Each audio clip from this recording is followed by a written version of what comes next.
In the summer of 1890, deep in the Kentucky backwoods, the world had forgotten the valley of Wolf Hollow. It was a place untouched by progress, no telegraph wires, no trains, and no law. The air smelled of damp earth and wood smoke, and the hills whispered secrets too old for men to remember.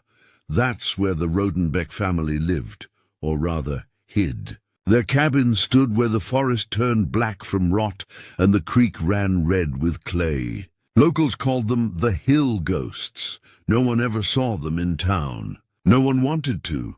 If you're watching this, tell me, what time is it where you are right now? And from which city? Because the story I'm about to tell you doesn't just belong to the past. It's a warning carved into the bones of time itself. And before we begin, subscribe.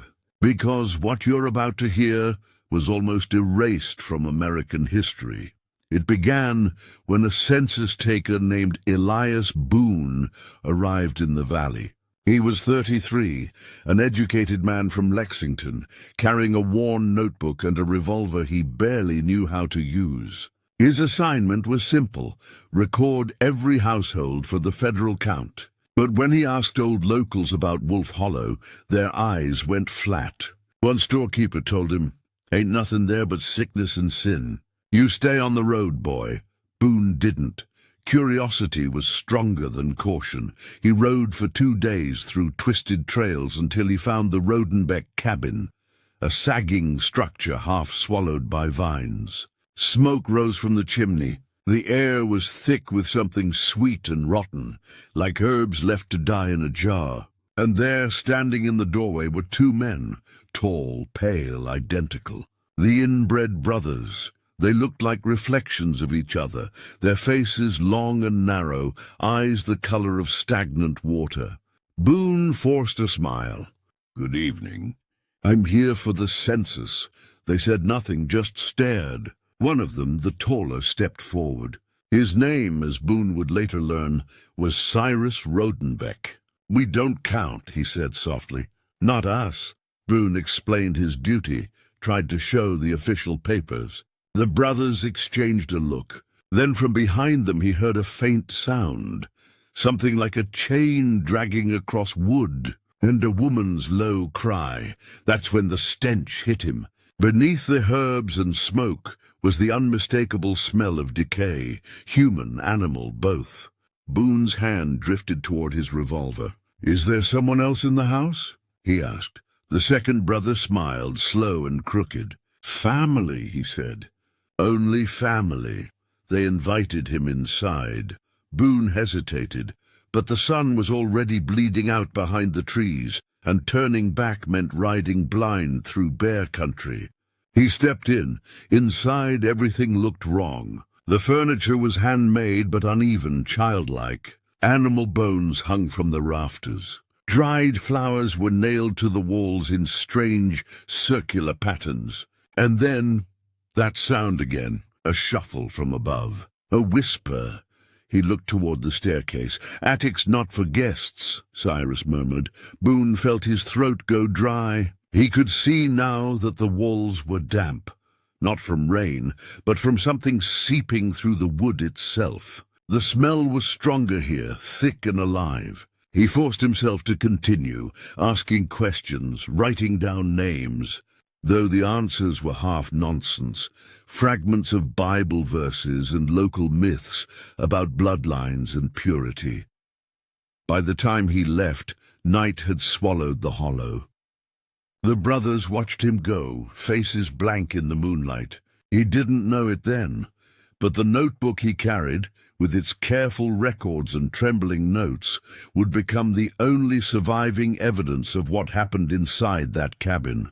And 1 week later, the sheriff would find his horse wandering alone, reins torn, hooves bloody, heading back toward Lexington. The census taker had vanished, but not before leaving behind a single page, stained with blood, and a line written in his uneven hand. 3 souls in this house, 2 men, and something in the attic that calls them Father.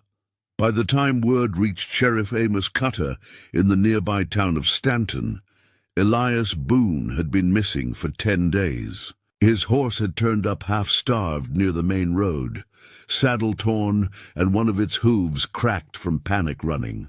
Boone's notebook was tied to the saddle horn, damp, torn but legible. Inside were lists of families, scattered notes, and one final line that chilled the sheriff to his core. 3 souls in this house. 2 men, and something in the attic that calls them father.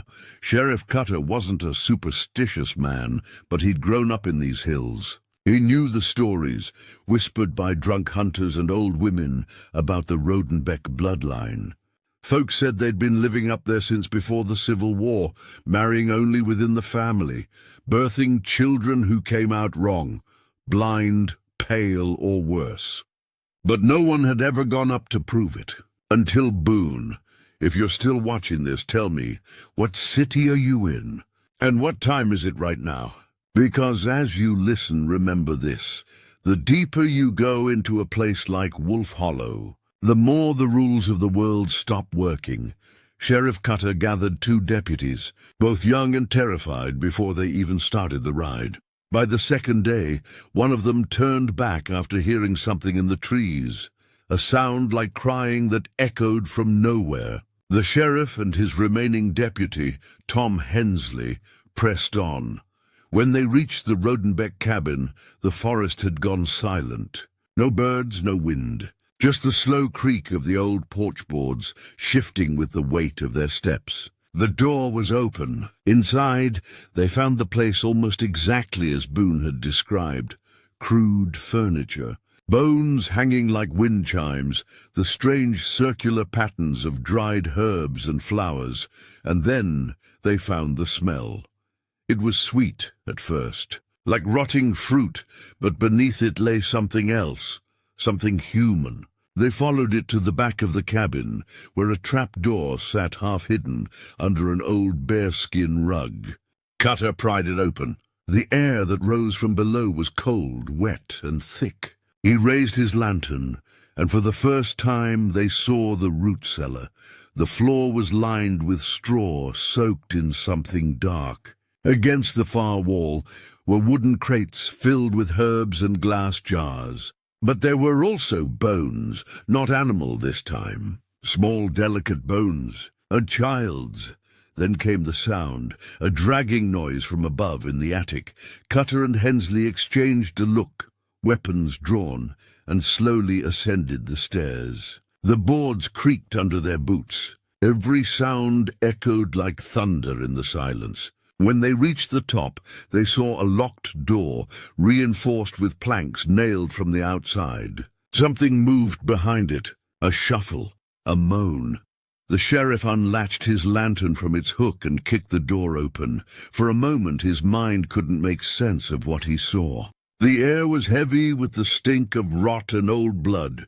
The room was small, dark, and crawling with flies. And in the corner, chained to a bedpost, sat a girl, or what had once been one. Skin ghost-white, hair matted with filth, eyes too large for her face. She looked up, and the sound she made was somewhere between a cry and a hiss. Tom gagged. The sheriff froze.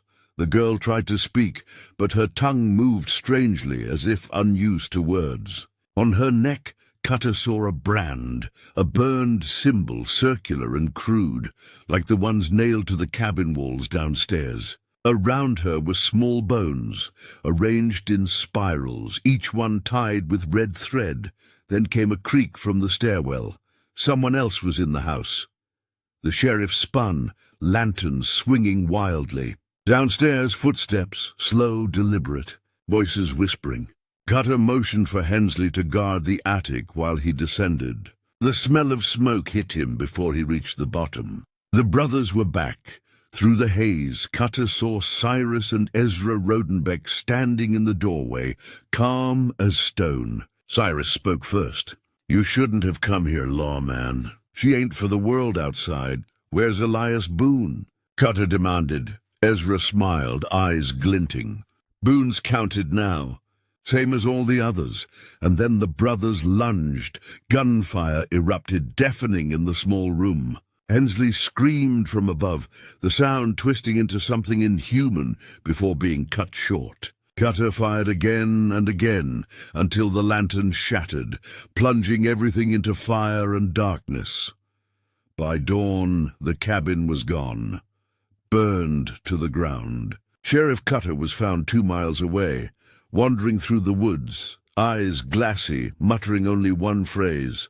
There were 3 souls in that house, but I saw 4 shadows moving in the flames. The cold December air bit at Thorne's face as he stood at the edge of Black Mars Hollow, the fog curling like ghostly fingers around the skeletal trees. Behind him, Callum tightened the straps on the leather satchel containing the charred page of the Rodenbeck family tree. Today they would uncover the truth locked in the attic.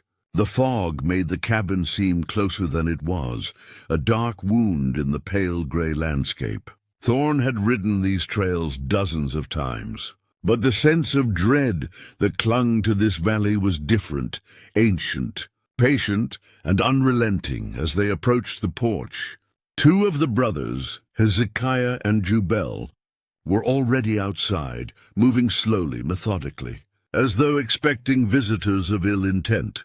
Their eyes were hollow, their faces statuesque. Thorne felt the weight of years pressing against him. The silence of the hollow, the blank windows, the ledger, the tally marks, and the air of unbroken obedience that had kept decades of horror hidden. Thorne stepped onto the porch, calling each brother by name. They responded not with words, but with the same synchronized tilt of the head, the same slow, rehearsed breathing. Silas and Malachi emerged from the shadows of the cabin, their movements calm, deliberate. Thorne produced the warrant, holding it high so that every brother could see the embossed seal of the county court. The gaze followed it, but no flicker of surprise or fear appeared. Inside, the cabin smelled of bleach, iron, and something fouler, human neglect. Every surface gleamed unnaturally, polished until it reflected the dim winter light. Thorne's eyes scanned the main floor. No personal effects, no signs of domestic life, no trace of the sisters or the children. Only the faint outline of old stains marred the wooden floorboards, the ghosts of cruelty etched into every grain. He moved to the hatch in the ceiling, iron bolts glinting faintly in the lantern light. The sound of the bolts yielding under Callum's strikes echoed through the cabin like the breaking of a tomb seal. A rush of air poured from the attic, carrying the unmistakable stench of confinement and decay. From the darkness above came a trembling whimper, the sound of life punished into silence. Thorne climbed first. The attic floorboards groaned under his weight. The lantern revealed 3 women, skeletal, grey-haired and haunted, their wrists scarred with grooves where iron had once bitten. Around them huddled 11 children, twisted and malformed, their wide eyes staring uncomprehendingly. The eldest sister extended a trembling hand, recognition in her hollow gaze. The walls were covered in tally marks, thousands upon thousands of scratches etched into the wood. They formed columns, counting days, years, decades, a life measured in suffering. Thorne counted silently. 10,000 marks, roughly 27 years. She had been trapped here since childhood, and the system the brothers maintained had never wavered. Callum found the leather-bound Rodenbeck ledger beneath a cedar chest. Its pages were filled with precise handwriting, chronicling 6 generations of the family's bloodline, documenting births, deaths, and deformities with clinical detachment. Each child, each union marked and categorized. The words folding the blood back upon itself, repeated like a mantra, a religious commandment carried out with devotion and cruelty. Thorne lifted the ledger carefully. The sisters were moved down to the cold ground outside, blinking in the sunlight as though emerging from a cave. The children followed, their small bodies shivering, some unable to walk without support. Inside, the brothers were led to the porch and placed in irons, silent, calm. Their eyes unflinching, Dr. Galloway arrived shortly after. He examined the women and children with unflinching precision, noting malnutrition, scars, and congenital deformities, results of decades of deliberate inbreeding. His 12-page report, clinical and merciless, would become Exhibit A at the upcoming trial. Every page, every word, documented premeditated evil. Thorne made sketches, took measurements, and catalogued evidence. Chains, tally marks, the ledger, and the air of death that seemed to linger in every corner of the attic. The Rodenbeck family's crimes were no longer whispers. They were written, photographed, measured, and undeniable. The Perry County Courthouse was filled on March 14, 1891. The air was heavy with expectation, and the atmosphere more funeral than curious. Spectators leaned forward in silence, drawn by rumors of unimaginable horror. Judge Whitfield's gavel struck the bench with measured authority, echoing through the brick walls. The prosecution began with Dr. Galloway's report. His voice was clinical, precise, and merciless as he described the physical evidence: ligature scars, malnourished bodies, twisted children. The jury listened, horrified but attentive, as he explained the predictable consequences of generational inbreeding. Cross-examination faltered against the weight of undeniable evidence. Thorne took the stand next, describing the cabin, the iron bolts, the tally marks, the sisters, and the children. He recounted each step of the investigation: the charred family tree, the synchronized brothers, the ledger, the smell, the silence. The courtroom fell into an almost sacred stillness, every listener aware of the enormity of the crime. The Rodenbeck ledger was read aloud. Thorne's voice carried the chilling details: 6 generations of sibling pairings, sacred duty to preserve the bloodline, 22 children born, 11 surviving, marked as pure or flawed. The jury could see the meticulous, premeditated evil written in ink, undeniable in its clarity. Tamar Rodenbeck, the eldest sister, testified with quiet dignity. She described the schedule imposed by her parents: the chains, the rotation of abuse, the system maintained as if it were holy law. Her voice trembled only slightly, a lifetime of fear giving way to the courage to speak. She revealed how her tally marks kept her sane, a reminder of her existence against decades of erasure. When Silas finally spoke, his words chilled the courtroom. He did not deny the acts. He justified them as obedience to divine law, claiming suffering was the price of purity. His calm, measured confession provoked shock, outrage, and silent weeping among the spectators. He had condemned himself with his own voice. The jury deliberated for 53 minutes. Guilty on all counts. Silas and Malachi, architects of the abuse, were sentenced to death by hanging. Hezekiah and Jubal received life imprisonment. The brothers showed no reaction, a testament to the lifelong detachment that had enabled their crimes. 6 months later, the hangings were carried out. Silas and Malachi swung from the gallows, their lives ending as law decreed. Hezekiah died of pneumonia in 1898, Jubal of heart failure in 1910. The 3 sisters and 11 children were relocated to a private sanatorium, their whereabouts carefully guarded. Dr. Galloway oversaw their recovery until his death in 1906. The Rodenbeck cabin was found burned to the ground a year after the trial, the fire complete, leaving only the stone chimney. The Rodenbeck ledger was sealed in the Kentucky State Archives, a permanent testament to human evil and the justice that exposed it. Black Mars Hollow was silent once more, the fog lingering as a reminder that some darkness had once thrived there. But the legacy of the Rodenbecks lingered, not in the buildings, not in the ash, but in the memory of those who had endured, and in the quiet knowledge that evil can be recorded, preserved and sometimes redeemed, the case closed, the record complete. And the darkness that lived in Blackmar's Hollow was, for now, irrevocably destroyed.